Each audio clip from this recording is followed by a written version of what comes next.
wabarakatuh. Innal hamdalillah nahmaduhu wa nasta'inuhu wa nastaghfiruhu wa na'udzu billahi min shururi anfusina wa sayyiati a'malina. Man yahdihillahu fala mudilla lahu wa man yudlil fala hadiya lahu. Wa ashhadu an la ilaha illallah wahdahu la syarika lahu wa ashhadu anna Muhammadan 'abduhu wa rasuluh. Sallallahu alaihi wa ala alihi wa sahbihi wa sallam. Amma ba'du. Ya ikhwani fid din, azani Allah wa iyyakum jami'a wa rahimani wa rahimakum.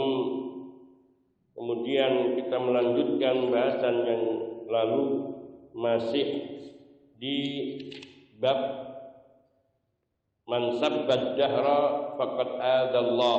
Barang siapa yang mencela, mencaci masa, maka sungguh ia telah menyakiti Allah Azza wa Jalla. Yakni masih pada pembahasan hadis yang lalu, yakni dalam riwayat lain.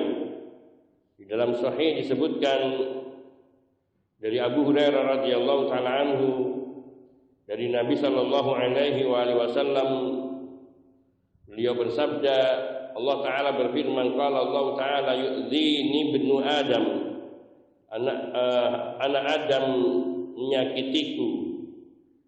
Yasubbud dahra wa ana dahru uqallibul laila wan nahar. Ia mencela masa, adalah akulah masa, yakni akulah pemilik dan penguasa masa itu. Uqallibul laila wan nahar, akulah yang membolak-balikkan malam dan siang, atau akulah yang mengatur perjalanan malam dan siang silih berganti. Dan dalam riwayat lain, wa fi riwayatin, dalam satu riwayat disebutkan Nabi Allah berfirman, Nabi sallallahu alaihi wasallam bersabda, la tasubbud dahra, janganlah kalian mencela masa, fa innallaha huwad dahru, karena sungguhnya dialah Allah zat yang maha menguasai masa, maha memiliki masa. Faidatu hadhihi riwayah anna fiha at-tasrif fi an-nahy an sabbid dahri. Bedanya riwayat ini dengan sebelumnya, maka di dalam riwayat yang ini dengan tegas dinyatakan larangan untuk mencela masa, yakni sabda Nabi sallallahu alaihi wasallam yang menyebutkan la tasubbud dahra, janganlah kalian mencela, mencaci, menghina masa. Fa inna Allaha huwad dahru, karena sungguhnya dialah Allah, karena sungguhnya Allah dialah zat yang menguasai, memiliki masa. Dan di dalam satu nuskhah dikatakan fa innad dahra huwallah, karena sungguhnya masa itu dia adalah milik Allah. Tapi yang benar fa innallaha huwad dahru, maka sungguhnya Allah dialah yang memiliki, yang menguasai masa, yang mengatur masa. Dan makna fa innallaha huwad dahru, maka sungguhnya Allah dialah penguasa masa, maksudnya fa innallaha huwa mudabbirud dahri wa musarrifuhu, maka sungguhnya Allah dialah yang mengatur dan mengurusi masa, yang mengurusi dan mengatur masa. Dan ini adalah alasan mengapa dilarang mencela masa, karena masa itu diatur, dikuasai oleh Allah Azza wa Jalla, dan Allah menunjukkan alasan mengapa dilarang kita mencela masa. Amin balaghati kalamillah wa rasulihi qarnul hukmi bil illati li bayanil hikmah wa ziyadati tuma'ninah. Dan di antara retorika firman Allah dan sabda Rasul sallallahu alaihi wasallam, di antara keindahan keindahan bahasa Allah Azza wa Jalla dan gaya bahasa Rasul sallallahu alaihi wasallam, yakni qaranal hukma bil illah, senantiasa atau banyaknya statement-statement, pernyataan-pernyataan firman Allah dan sabda Nabi sallallahu alaihi wasallam yang menyertakan hukum dengan ilahnya. Disebutkan larangan, kemudian alasan larangan itu apa? Illah itu alasan dari larangan itu apa? Seperti di sini la tasubbud dahra fa inna dahra huwa fa innallaha huwad dahru, jangan kalian mencela masa, karena sungguhnya Allah dialah zat yang menguasai masa. Maka di sini Allah menerangkan ilahnya, alasannya, tujuannya libayanil hikmah, untuk menerangkan hikmah dari pelarangan itu. Wa ziyadati tuma'ninah, dan untuk menambah ketenangan hati ketika kita mengetahui alasan dan hikmah daripada suatu hukum. Wali ajli an tata'addal illah ila ghairiha, dan agar illah ini juga dikiaskan kepada selainnya. Fima idza kana al-mu'allal hukman, ketika yang dijadikan sebagai alasan itu menjadi sebuah hukum. Fa hadhihi thalathu fawaid fi qarnil illati bil hukmi. Inilah 3 faedah fi qarnil illah, 3 faedah di dalam menyertakan illah terhadap hukum, menyertakan illah dengan hukum. Yaitu yang pertama diantaranya adalah li ziyadatil libayanil hikmah, untuk menerangkan hikmahnya. Yang kedua ziyadatil tuma'ninah, yaitu untuk menambahkan ketenangan bagi hati. Yang ketiga li ajli an tata'addal illah ila ghairiha, agar ia membias menjadi sumber kias bagi selainnya, agar hukum ini juga membias kepada hukum-hukum yang semisalnya. Yakni ketika sesuatu yang dijadikan illah itu menjadi suatu hukum. Maka ini 3 faedah mengapa Allah dan Rasulnya Shallallahu Alaihi Wasallam sering menyertakan illah terhadap hukum yang disebutkan, larangan ataupun perintah. Jadi seperti pemberitaan apapun, seringkali selalu dibarengi dengan ilahnya, dengan alasannya. Seperti di dalam hadis qudsi di atas, yu'dini ibnu Adam, anak Adam menyakitiku. Apa keterangannya menyakiti Allah itu? Ya subbud dahra, ia mencela masa. Dan kemudian kenapa menyakiti Allah dengan mencela masa? Wa ana dahru. Nah, Allah tunjukkan alasannya. Akulah yang mengatur masa, yang menguasai masa. Diterangkan lagi, ditegaskan lagi, dikuatkan lagi dengan penjelasan dari Allah, uqallibul laila wan nahar. Dan akulah yang membolak-balikkan malam dan siang, yaitu maksudnya akulah yang mengatur terjadinya malam dan siang silih berganti. Maka di sini illah bagi perbuatan anak manusia yang mencela Allah. Karena mencela Allah yaitu bahwa Allah lah pemilik masa. Maka mencela masa berarti mencela pemiliknya. Di sini ilahnya. Allah menyertakan alasan mengapa Allah mengatakan atau melarang kita mencela masa. Ini meskipun kalimat berita tidak ada larangannya, tetapi bahasa ini sangat jelas sekali bahwa ada celaan dari Allah terhadap manusia, hamba yang mencela Allah dengan cara mencela masa. Sehingga maknanya sungguh seseorang itu dilarang untuk mencela masa, mencela Allah Subhanahu wa taala, karena mencela masa berarti mencela Allah. Sehingga dalam riwayat yang kita dapat di dalam riwayat Imam Muslim disebutkan la tasubbud dahra, janganlah kalian mencela masa. Dan Allah sebutkan, dan Rasulullah sallallahu alaihi wasallam sebutkan fa innallaha huwad dahru, karena sungguhnya Allah lah dia zat yang menguasai, mengatur masa. Kemudian di dalam bab ini terdapat beberapa masalah. Ada sekitar 4 masalah insyaallah.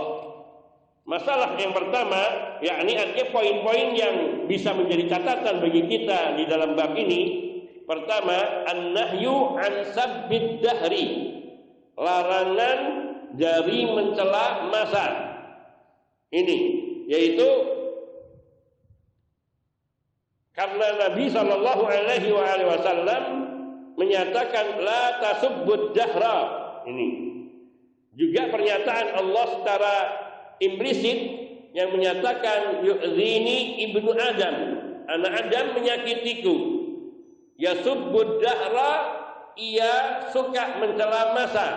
Nah, di sini mengandung larangan, meskipun kalimat ini adalah kalimat berita.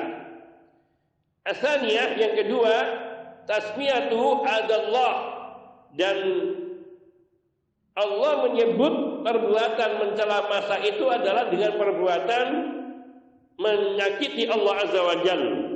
Ini diambil dari kata-kata firman Allah Subhanahu wa taala dalam hadis qudsi itu, yu'zini ibnu Adam, anak Adam menyakitiku. Ini menunjukkan bahwa menyakiti Allah itu benar-benar terjadi ketika hamba itu mencela masa.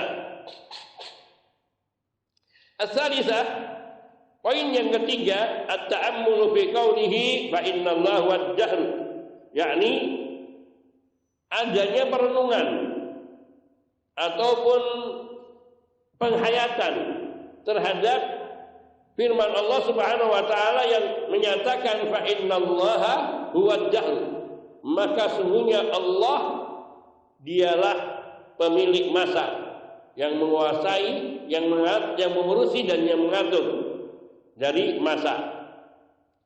Maka bila kita perhatikan di dalam firman Allah Subhanahu wa taala ini, kita akan menemukan bahwa maknanya annallahu muqallibud dahri wa musarrifuh, bahwa Allah lah dialah zat yang mengatur dan mengurusi masa. Wa muqallibud dahr wa musarrifuh, Allah lah yang menguasai, mengatur dan mengurusi masa. Walaysa ma'nu anna Allah huwa ad-dahru, di sini yang bisa menjadi pelajaran bagi kita bahwa firman Allah ini dalam rangkumannya seluruhannya menegaskan maknanya bukan Allah lah, bahwa Allah dia adalah masa, bukan. Allah bukan masa, tapi Allah lah yang memiliki masa. Dan ini telah dijelaskan dengan gamblang yakni pada bab sebelumnya. Yang keempat, yakni poin yang keempat, annahu qad yakunu sabban walau lam yaksidhu biqalbihi. Annahu, yakni bahwa sungguhnya mencela masa ini kadang-kadang qad yakunu sabban, yaitu kadang-kadang sesuatu ucapan itu benar-benar menjadi celaan terhadap masa, walau lam yaksidhu biqalbi, meskipun ia tidak meniatkannya dengan hatinya. Ini dapat diambil dari firman Allah Subhanahu wa taala dalam hadis qudsi di atas, yu'zini ibnu Adam yasubbud dahra, anak Adam ia menyakitiku, yaitu ia mencaci maki masa. Walam yadhkur qasdan, di sini tidak disebutkan dengan sengaja, sehingga maknanya ketika seorang mencela masa secara tidak langsung meskipun tidak meniatkannya, ia telah menyakiti Allah Subhanahu wa taala, mencela Allah Subhanahu wa taala. Sekiranya diungkapkan oleh Syekh dengan perkataan annau qad yakunu mughdiyan lillah wa illam yaksidhu. Nah, kata Syekh Muhammad bin Shalih Al-Utsaimin rahimahullahu taala, pensyarah kitab tauhid ini, beliau mengatakan sekiranya yakni Syekhul Islam Muhammad ibn Abdul Wahhab menyatakan dengan kalimat yakni qad yakunu mughdiyan lillah wa illam yaksidhu, kadang perbuatan anak manusia itu menyakiti Allah meskipun dia tidak bersengaja, tidak berniat menyakiti Allah. Mungkin ini kalimat ini akan menjadi lebih jelas dan lebih tepat. Wallahu taala alam. Wa awdah lakana awdah wa asah. Kenapa? Lianna Allah saraha biqauli, karena Allah menegaskan di dalam firman-Nya, yakni hadis qudsi di atas, yasubbud dahra, yakni ia mencela masa, perbuatannya la yudhafu illa liman qasadahu. Perbuatan yasubbud dahra ini mengisyaratkan yakni hanya pada perbuatan orang yang sengaja menyakiti, mencela masa. Namun perkataannya yu'dhini ibnu Adam, ini adalah unsurnya, yakni perbuatan hamba yang tanpa dia sadari telah menyakiti Allah Azza wa Jalla. Ia mencela masa dengan sengaja, namun tidak bermaksud menyakiti Allah Azza wa Jalla. Sehingga kalimat yang mestinya lebih tepat poin di sini adalah qad yakunu mu'diyan lillah wa illam yaksidhu. Kadang perbuatan manusia yang dilakukannya oleh manusia itu menyakiti Allah meskipun dia tidak berniat menyakiti Allah Azza wa Jalla, yaitu dengan perbuatan yang mencela masa. Ketika seorang mencela masa, dia tidak bermaksud untuk menyakiti Allah, namun perbuatan itu meskipun tidak diniatkan menyakiti Allah, telah menyakiti Allah. Sebab wa ana dahru, karena akulah pemilik, pengatur, penguasa dari masa tersebut. Dan beberapa masalah lainnya lagi yakni yang terlewatkan oleh Syekh, yakni diantaranya adalah tafsir ayat Al-Jasiyah, tafsir surat di ayat Al-Jasiyah, yaitu ayat yang ke-24. Firman Allah Subhanahu wa taala, wa qalu ma hiya illa hayatuna dunya namutu wa nahya wa ma yuhlikuna illa ad-dahru wa ma yuhlikuna illa ad-dahru wa ma lahum bidzalika min ilmin in hum illa yadhunnun. Ayat ini ditafsirkan di dalam, yakni menjadi penafsiran terhadap judul bab di atas, man sabbad dahra faqad adallah.